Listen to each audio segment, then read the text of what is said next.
blah. Yeah, you get comfy, you be cute. There you go.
I'm genuinely shocked that John Oliver is talking about how so many people are trying to fuck their AI.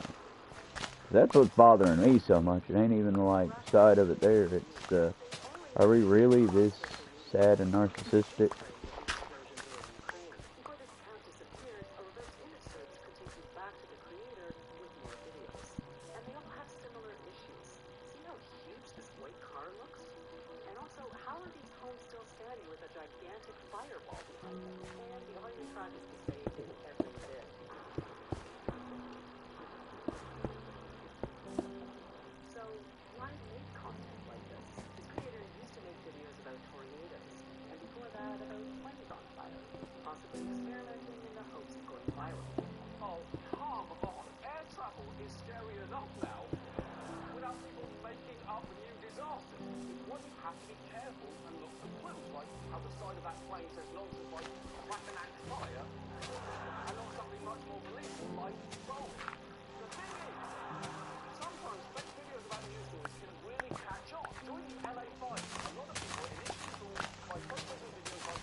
one expert saying it's the first time we've seen generative AI be used at scale during a conflict. And during last year's flooding in North Carolina, a bunch of fake images started circulating online, which quickly became a problem for first responders. We saw a flood of images on social media depicting, and here they are on your screen right now, depicting what appeared to be victims in the flood. What had happened was the relief workers also who use social media to, for example, find areas where, people might need rescued, like this person rescuing a dog, or what looked to be, a toddler being rescued. They use social media just like us to look for areas that need help. And so this was creating a lot of noise, and it was making it more difficult for them to act quickly. Yeah, you don't want emergency personnel allocating resources based on fake information, although I will say, if medics are going to rush to the scene of an AI-generated video, for God's sake, make it this one. Somebody send an ambulance to that poor cabbage man. He just tore the top half of his purple head off. He cannot be okay. You may remember that those images were also used by Republicans as evidence that President Biden was failing to deal with the emergency. One member of the Republican National Committee actually posted that photo of the girl with the puppy, captioned, "This picture has been seared into my mind. My heart hurts." But even after being told it was fake, she refused to take it down, writing, "I don't know where this photo came from, and honestly, it doesn't matter. It is emblematic of the trauma and pain people are living through." And it's pretty fucking galling for the same people who spent the past decade screaming fake news at any headline they didn't like to be confronted with actual fake news and suddenly be extremely open to it. You can't just believe something because you saw it in a picture. Otherwise, our graphics team could make you believe any sad situation, like Oscar the Grouch is in the Illuminati, or that Bigfoot is having trouble selling his feet pics online. Actually, that is compelling. I don't care where it came from, but it's seared into my heart. Now, I will say, at least when it came to last year's elections, many experts agreed that AI's negative impacts were far less extreme than originally feared. And it is good that large groups of people weren't fooled into thinking that Kamala Harris wore a communist uniform, or that Trump was violently arrested, or that he put on a Trump patch. Anyway, that last one was actually real. He really did that 2 months before Election Day. How on earth did Democrats lose? But even if people treated fake images last year with skepticism, there are 2 catches. First, AI is already significantly better now than it was then, so it may be easy to fool them going forward. And second, the very fact people doubted what they saw on the internet actually comes with a bit of a downside, as this disinformation researcher explains. Because people know that something might be a deepfake, they actually then stop believing in real things that actually did happen, and they kind of discount a true story because they tell themselves, "Oh, I think that might be a deepfake, actually." Right. It's not just that we can get fooled by fake stuff. It's the very existence of it that empowers bad actors to dismiss real videos and images as fake. It's an idea called the liar's dividend, which I know sounds like an airport spy that James Patterson shits out in a weekend. But it is a real problem, and you don't have to look far to see people doing it. A lawyer for one of the January 6th defendants argued that the government's evidence was deepfake, which is extremely funny to say about a coup attempt that was live streamed. And just 2 weeks ago, when Gavin Newsom posted this real photo of soldiers deployed to LA sleeping on the floor, the conspiracy theorist Laura Loomer retweeted the claim that it was fake, saying, "Looks like Gavin Newsom used an AI photo to smear President Trump." And of course, Trump's done this too. He falsely claimed photos of Kamala Harris greeting a large crowd were AI generated, and when Democrats cut together videos of him having old man moments, he blamed that on AI as well, saying artificial intelligence was used by them against me in their videos of me, which actually might be the most AI-generated sounding sentence in this entire piece. So to summarise, AI slop can be somewhat lucrative for its creators, massively lucrative for the platforms that use it to drive engagement, and worryingly corrosive to the general concept of objective reality. And now, I'm showing you a simple 3-step process on how to make it. But, please don't. Especially given I just saved you from paying $17.99 to a cat in a sombrero. So, what can we do? Well, the truth is, not a lot. Some platforms have started labelling AI content, but even those attempts have been lackluster. Meta, for instance, recently started requiring an AI label when content is realistic, but notably that only applies to audio and video, not to images. And if creators don't actively add those labels, it can be hard for a platform to detect AI as it's getting increasingly hard to spot. On an individual level, if you're sick of all the slop in your feed, you can block accounts that post or click not interested, which might induce the amount of it that you see, but that's not going to stop it all. And look, I'm not saying some of this stuff isn't fun to watch. What I am saying is some of it's potentially very dangerous, and even when it isn't, the technology that makes it possible only works because it trains on the work of actual artists. So any enjoyment you might get from weird, funny AI slop tends to be undercut when you know that someone's hard work was stolen in order to create it. So I don't have a big fix for all of this, or indeed any of it. What I do have, though, is a petty way to respond, because perhaps one small way to get back at all the AI slop ripping off artists would be to create real art by ripping off AI slop. So please, come with me, because we managed to track down Michael Jones, the chainsaw artist, and we commissioned a special piece for him, ripping off what I consider to be the finest, most inexplicable piece of slop produced to date. So, ladies and gentlemen, I proudly present from the chainsaw of Michael Jones a carved manifestation of the Cabbage Hunk! Look at him! In all his muscular cabbage glory! Look at the details there! This thing is an absolute masterpiece, and seeing this, doesn't it make you want to thank the real artist who made it? Well, I've got some great news for you. You can do that because we flew him here too. Michael is here! Michael Jones! Everyone! Michael Jones! Thanks so much, mate. Fantastic. What a fun way to celebrate the destruction of our shared objective reality. We are fucked! That is our show. Thank you so much for watching. We'll see you next week. Good night! Michael Jones!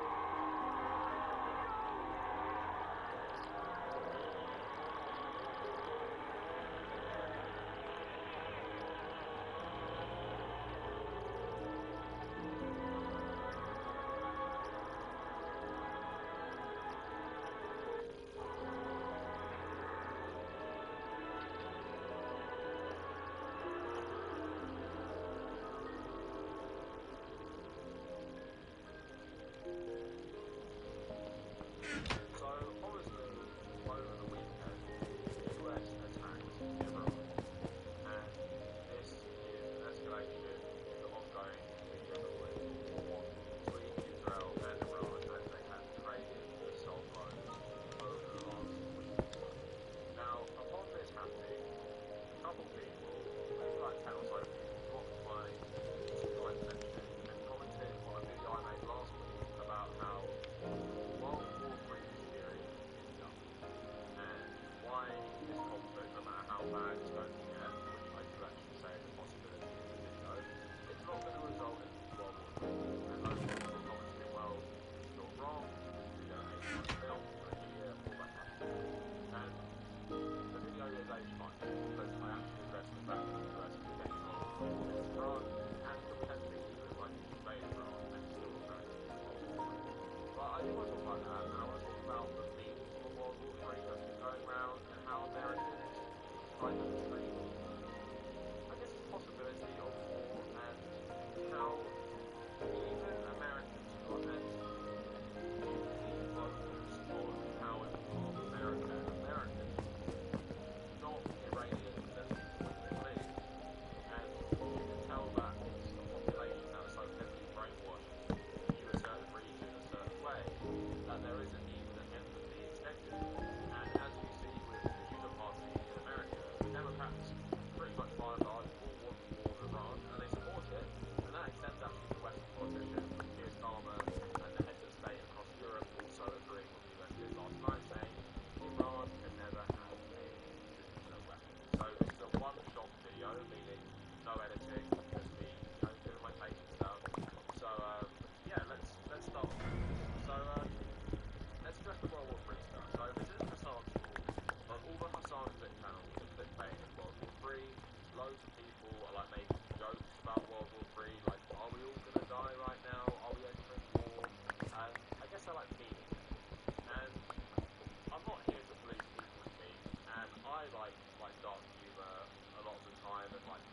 humor, I guess we could call it.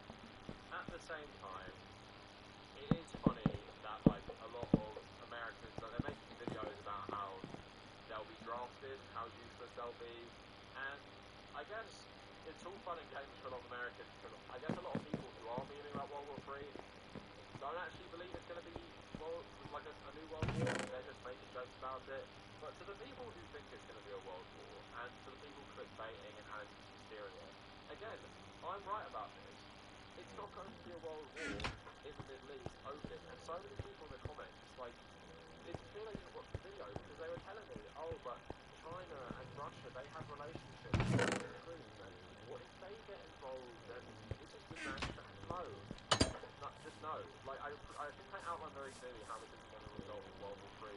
And the main point of that wasn't to just tell people, and I said this in the video, wasn't just to tell people, calm down and don't care about this. I literally started the video by saying, you should care about this, but I reject the framing, because the framing is great for, like, propaganda by the right wing, but it also makes you feel a certain way towards it. So, like I say, if Iran come back to the negotiating table with the US and Israel and say, we will cease hostilities for the time being with Israel, then you're going back to brunch. You're not going to give a shit about the region anymore, because all you gave a shit about was how this region might affect you, and how scary Iran might actually attack the United States, because that's what they're fear-mongering about at the moment, that there are loads of sleeper cells across the US who are going to start engaging in, I don't know, guerrilla warfare against the US government, and you should be scared about this. Kind of the same playbook they used in the run-up to the Iraq War. But let's expand upon that in two ways. Let's talk about the framing, and let's talk about Americans only thinking about themselves when it comes to their anti-position. So, I don't know if any of you guys remember, I was obviously on like a lot smaller channel back then, but when Russia invaded Ukraine, the popular media framing was that this is the start of World War III in terms of it's very similar to World War II. So World War II, you had Hitler basically taking over various different European nations, mainly Austria, but then Czechoslovakia. And what people were saying in the media was, if you do not stop Putin with Ukraine, if you don't actually have a war with him, he's going to be the next Hitler. And that's the framing they used, Hitler. Which is interesting, because when I wrote my master's thesis, I don't like always bring this up, but I do bring up too much, I guess. It was in international relations, right? And I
stuff happened in the Middle East, it wouldn't become a world war, because the Cold War aspect means that if there's one side involved heavily, like the United States in the Middle East, or Russia and Afghanistan, it stands to reason that the other side is probably going to be the proxy, not directly engage the other superpower, because of the risk of an actual world war, which would probably be a weakness, right?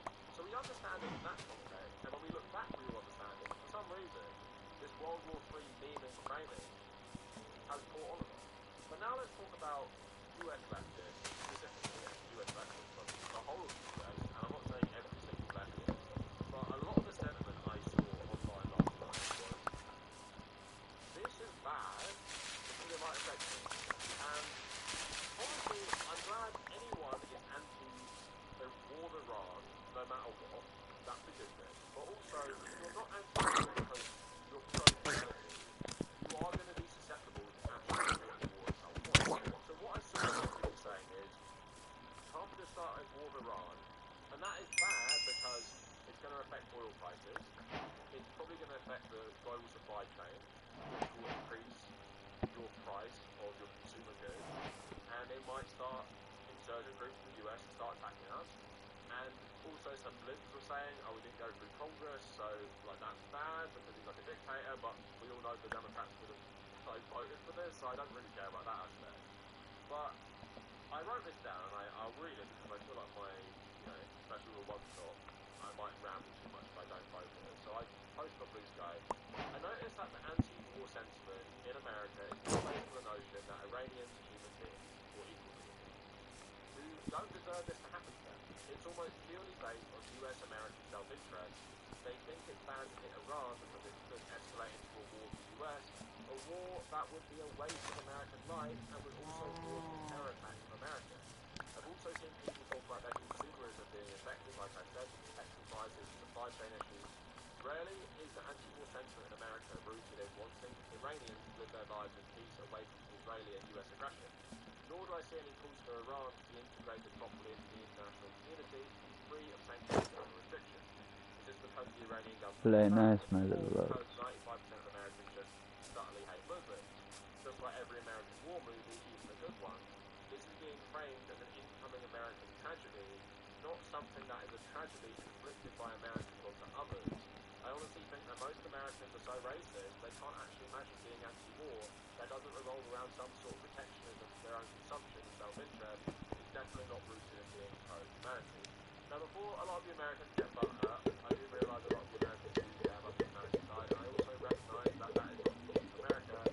The British version of this is, while I would say there is a higher contingent of people who care based on this humanity side, it could be because we do have quite a large Muslim population in the UK, so we do have that exchange of cultures a bit more compared to the US, but also what British people generally feel is happening, where it's like, I don't want to get involved in that, more than like thinking about their consumption, because like, we're stupid. Like, I don't think a lot of us really understand how that would even impact us. But yeah, I think generally a lot of people weigh the caveat that while the Iranian government is bad, like who gives a shit? It doesn't matter. When you're talking about humans across the globe, why are you bringing their government into it? Especially when it's like a government like Iran, which is pretty untouchable by your average person, and has solidified thanks to constant intervention by Western powers, which has made people either rally around it or have entrenched their government even more. When you talk about Americans, rarely do you say all their governments are filled with war criminals, every single one, including the Democrats. You never say that before you say, but Americans do not deserve a natural disaster to happen to them. People don't do that. So you don't need to do it for countries that you've been brainwashed to hate, because the people are not the government. That is something people always say about Donald Trump is not a US citizen. But you would say that more people support US governments, various ones, either Obama or Trump, support their own government, right? But we don't make the same, like, sort of caveat to that. And also when it comes to things like war, 2/3 of Americans support the Iraq war. And it's like, we don't say that then Americans deserve loads of bad shit happen to them because they were misled by their propaganda networks to pose as news broadcasters, right? So, please, when you're thinking about why you're anti-war, I'm obviously happy if you're against it no matter what, but think about the reason that we are all very, very similar. People who live under, like, capitalist government,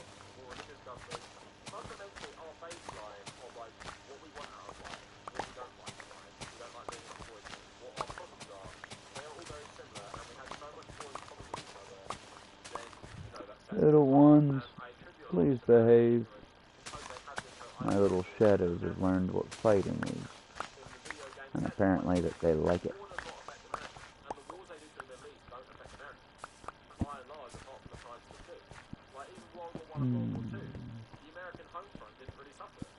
And the only American home front that actually suffered in World War II was their colonies in the Pacific, which obviously aren't even theirs to begin with.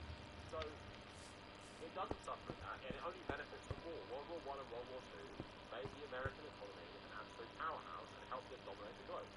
And even when they fight wars in Vietnam and the Middle East, it never affects America.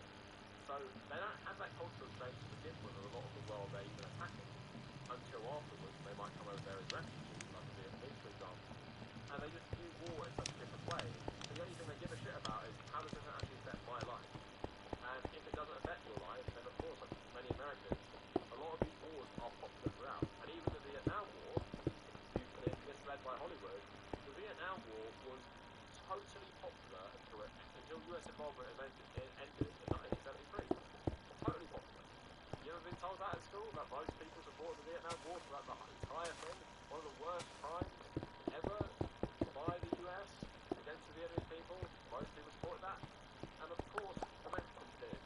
They were completely brainwashed to support this, and, you know, massive anti-communist. And the anti-communism was the present has been since the 1990s, but on the back burner in favour of anti-Islam. Anti-Islam isn't really based on any differences between ideologies and conservative Muslims, which a lot of Republicans have a lot more agree upon with them. It's more this racialized, dehumanized stereotype of what a Muslim is. Like, how many, I guess, even Americans generally would know Iranians, like, aren't Arabs, for example. And you saw that interview with Tucker Carlson and Ted Cruz. That is a politician who is privy to so much information that you're not. He doesn't know the first fucking thing about a government and a country he's to destroy. And then you think the average American is going to really know what's going on. So I would say, if you're some sort of liberal, and you do generally just care about this because Trump didn't get congressional approval, the oil price might go up. Think about the Iranian people like you, because they are like you. And most people, like we're human, we all have similarities, and a lot of them are very strong. And yeah, I just hope people realise that. And even if you aren't like well-travelled, and even left your hometown in America, you still have to realise that, and just think about everyone you know in your own life, good and bad, or misinformed and propagandized, and think about how you relate to them on a human level. Then extend that to everyone in the fucking world apart from like billionaires. So that's it for the video. I just wanted to address a couple of things. Let me know what you guys think. Comment. So far, thank you.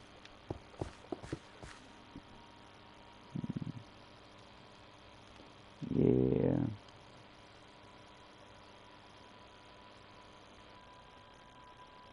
Damn it.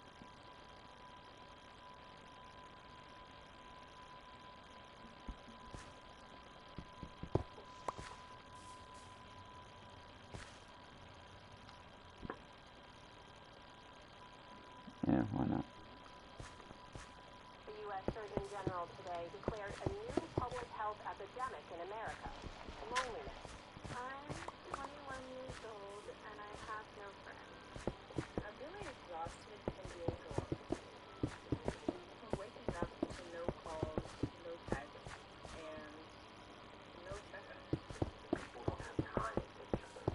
It's just something that I think about a lot, how capitalism robs us of our time and how even in our leisure time we're constantly turning to social media, streaming services.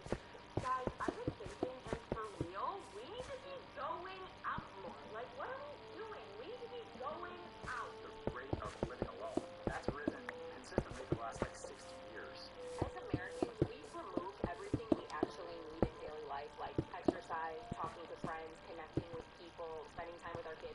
We've taken all of the naturally occurring things out of life. Parents have a hard time getting their kids to socialize because nowadays, the way that capitalism is, we've made it so that the only way to have socialization of your children is to pay for something. How much capitalism and consumerism overall benefits from us being lonely, individualistic, and not part of communities. The solution to all of our problems has been sold to us as, just go buy it.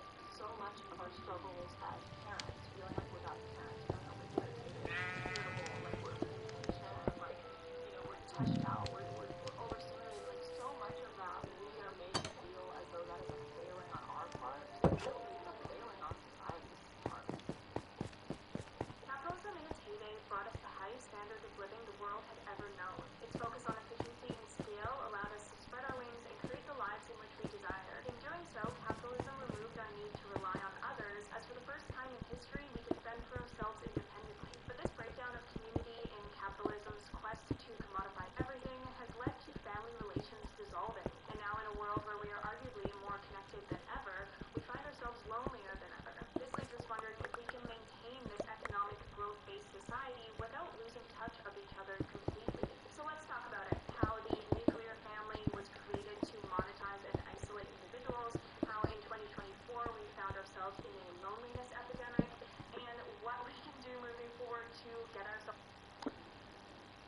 Well, since I need to be speaking on my own stream, and it's been like 30 minutes, and I've just been playing other people's videos. First one was the Tabernacle, is the U.S. headed for World War III. He was sort of talking about how his prediction went, and I think I played the video. And, yeah, y'all, World War III is probably not going to happen just because most of the rest of the world isn't as bloodthirsty and obsessed with killing as Americans are. And I mean, you can see this down to the social media, well, not social media, but down to the media management. I mean, look at advertisement, well, coming from my perspective as a child of the 90s, look at the advertisements in, say, Italy and Spain. You can have an orange juice commercial where you get to see full titties.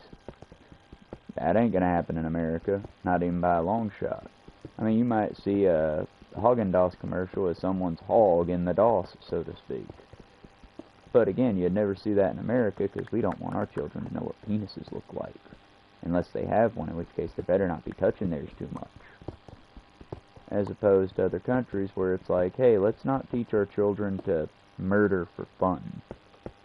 Like, for the record, one of my favorite comics as a child, as a going into high school kid, was Johnny the Homicidal Maniac. Now, should I have been allowed to have this comic? Probably not, but it was on sale at my local store, so, by local store I meant Hot Topic. And, yeah, I could buy it. Nobody said shit about it. And it was basically a comic book about just what it said. A homicidal maniac who had a next-door neighbor named Squee, who was the child of just terrible, like, abuse and neglect. And it's basically this homicidal maniac's walk through life, so to speak. And not to get too far into it, because if you get the chance, Jonah Vasquez did do a good satire there. But if you check it out, it's basically a modern-day-esque Dante's Inferno, where the homicidal maniac with schizotypal personality disorders is constantly having to paint his wall with human blood. And he hates humans. He hates by them, he hates being around them, he finds us to be filthy. But he has to paint with blood to keep the monster away. And for the first comic, even the second comic, we're left to believe, oh, this is definitely him having a mental problem. And then at the end of that comic book, you find out that he basically gets tired of it all and deletes his life subscription. In the most fucked up way, too. He basically sets up a telephone with a 45 or 9mm or some pistol attached to it, and it's set to basically, when someone calls him, it'll go off. But either way, I read this comic as a kid. This comic was banned in most of Europe because it's needless violence. I mean, there's a lot of needless violence in it. But on top of that, it's, you know, most of the European countries and most of the Middle Eastern countries, well, they seem to have gotten a healthy dose of that war mentality during World War II. And for the most part, they seem to have let it go. I mean, you'll get the rah-rah, our military's great shit. And, whoa, that's not good. Why the fuck did that happen? Shite. Shite again. Okay, I can get over this way. Okay, well that was not good. Let's put some of this shit away. And we'll get out of our bed. And we're approaching minute 36, so we're probably about to get on off of here.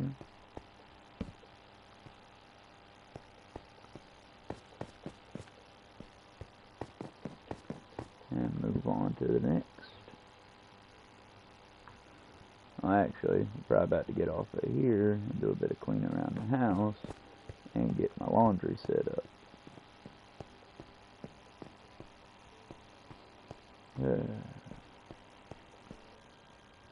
I don't know, y'all, without beverages and all that, it's difficult to keep myself motivated.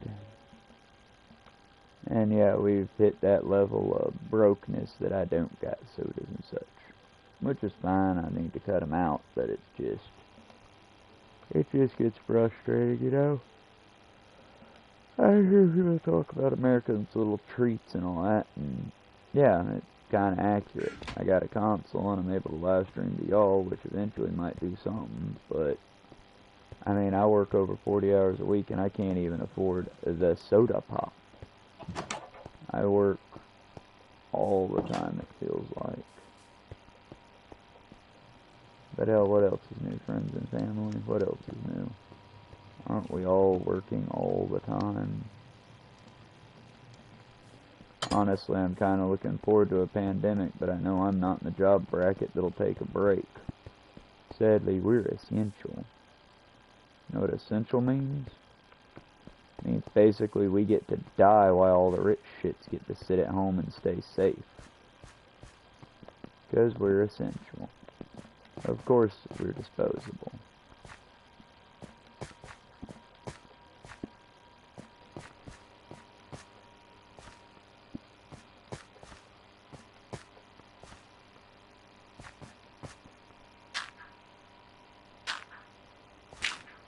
Yeah. No, it's like, honestly, I know people. Technically, I could do an AI slop thing and start trying to get a career going in it. I just have ethics. I would not be able to live with myself.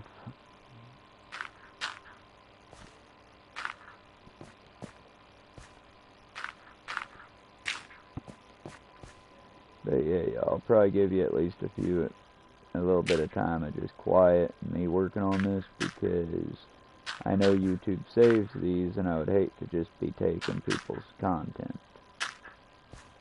But admittedly, yeah, that's kind of that's how I enjoy video games.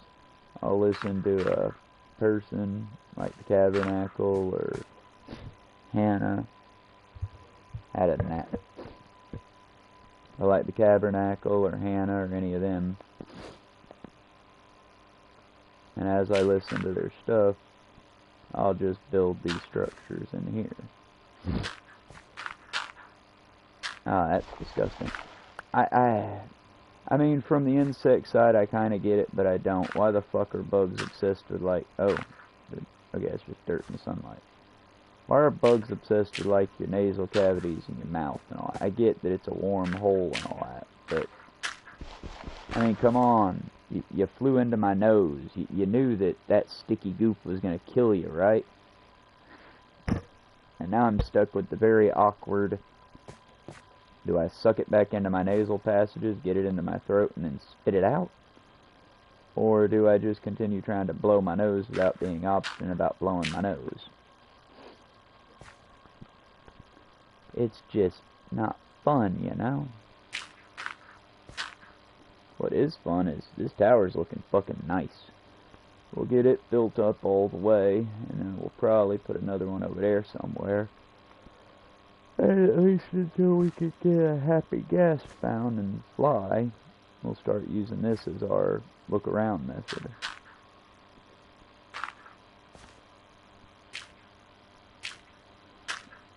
Honestly, I would love to play with people, and I think if I allowed other people on, it would probably make my channel more popular. I am working on getting better, like, at the hosting thing. First step's going to be trying to take notes, which eventually I'm going to start doing more of. Like I said, a lot of my problem at the moment, y'all, I hate to say it this way, because in my head, oh, I'm making an excuse, but real talk, I'm just exhausted a lot, y'all. I mean, I'm like constantly either working on this, cleaning around the house, working on my little art projects. I can't remember the last time that I woke up and didn't have a ton of things to do. I can't remember the last time that I just enjoyed someone's company without immediately thinking, oh, I need to be moving this along so they can get to doing what they need to do. And I mean, I want to give you the advice of just slow down, you know? Slow down, enjoy it. This is, I mean, you only get one life. You might as well, oh shit. Yeah, see, you only get one life and you never know when it's gonna end. You only get one life and you never know, you know?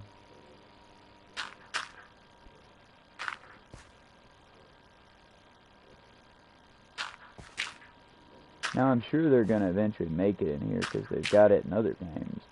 But now I need like spyglasses or something of that nature. Just a little something, you know? That way I can put little things all the way around this tower and in theory see in all directions really well.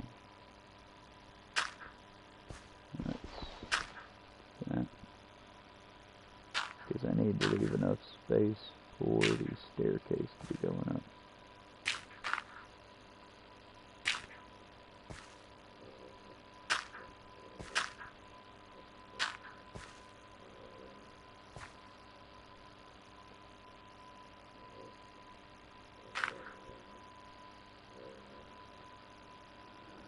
I gotta put stairs on it, but then we'll see, because if with the stairs I don't hit my head on the ceiling, I'll go ahead and I'll put a ceiling over top of this. If I do, well then we'll have to retool it and rework it. But the over-under goal here is basically just to create a lookout tower. Something to where I can come up here and see what's all around, you know?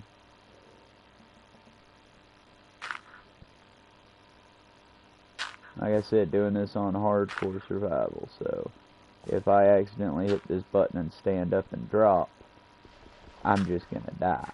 I will have fallen from a high space, and this 40-day playthrough will officially end.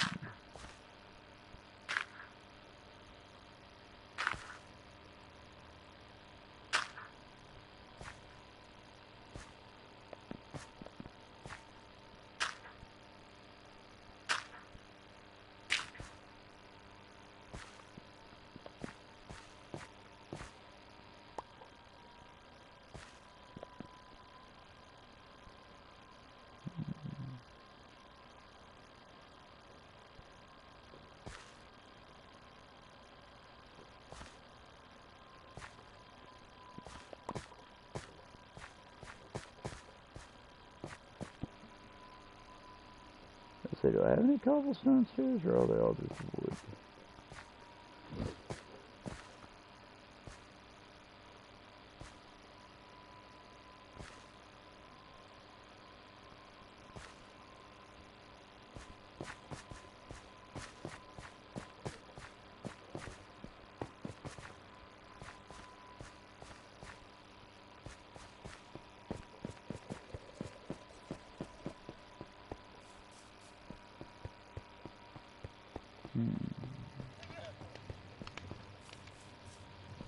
But yeah, this is just my little world building is all.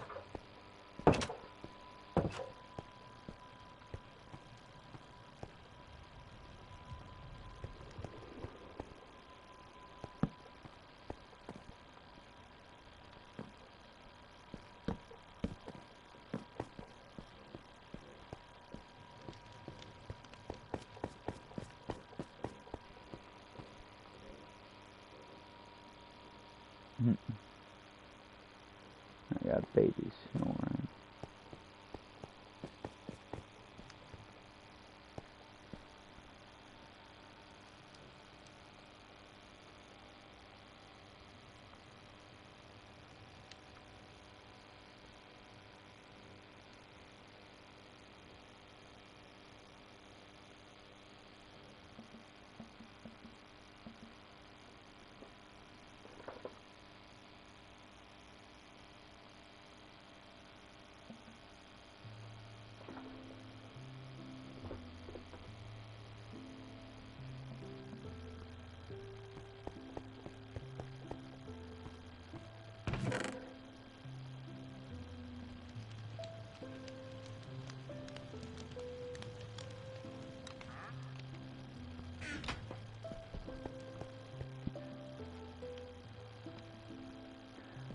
about it, y'all. I gave you my little opinion on the loneliness epidemic.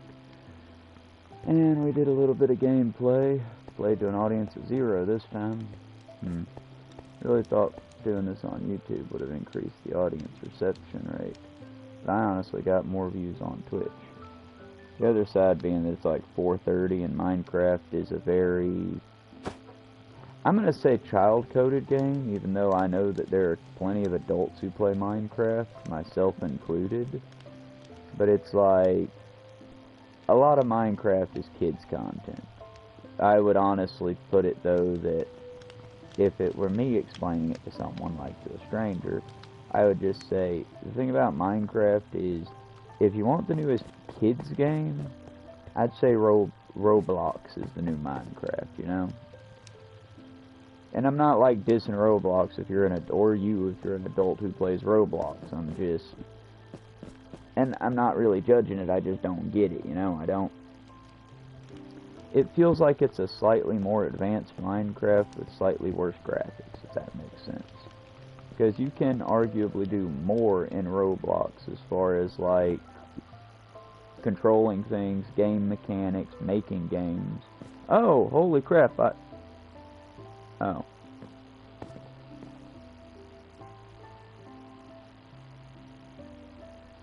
I have a message, but no viewers. So, hello, Joe Johnson something. I'm working on a screen that has a, I'm not going to say a crack because it's a projector on the wall, but the part of my screen that the projector's overlaying off of is, okay, for example, Joe John So S-O blank blank I-O-N Harrow. I don't want to missay your name, but I'm missing like 2 letters that I just cannot see. But that's the whole thing, you know, it's just trying to be polite, because I don't want to call somebody out their name, so to speak. Oh, and you're here. Hello, hello. How are you doing? If I have a viewer, I will stick around, I suppose. I was about to sign off and switch over to Saints Rovers. Oh, and they're gone. Well, in that case, I reckon somebody will catch this on the VOD if they want to catch a VOD of it.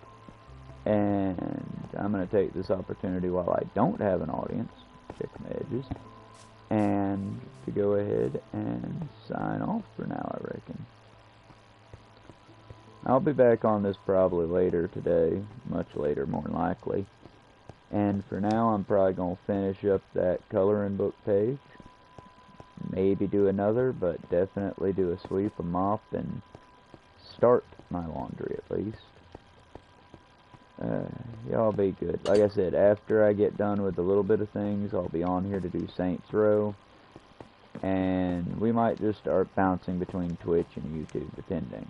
Because the good thing about YouTube is I get to keep the video. It'll just auto-record it, so later on, if someone wants to come watch it, they can. Twitch, when it's done, the broadcast's just done. And when it comes to Minecraft, honestly, part of this is for y'all's entertainment. Admittedly, I keep getting lost in what I'm trying to do. But most of what I'm doing here is for my own entertainment. I want to build a gigantic base. And I feel like we're on our way. But for now, we will cut it off and save here, as it's auto-saving now.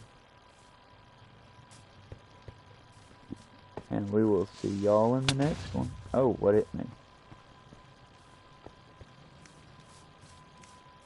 Oh shit, that was a creeper. That was a quiet-ass creeper. Not cool, man, not cool. I'm not gonna patch this. Let's do granite. Shit, patching job so far.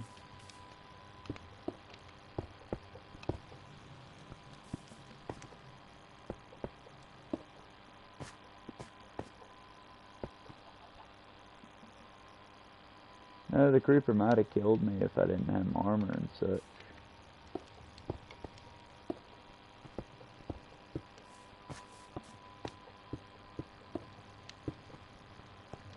There we go. Now the hole's patched. Let's go double check our interior. And close the big old blast door. Alrighty. It'd be good to bring the roof up a little, I guess.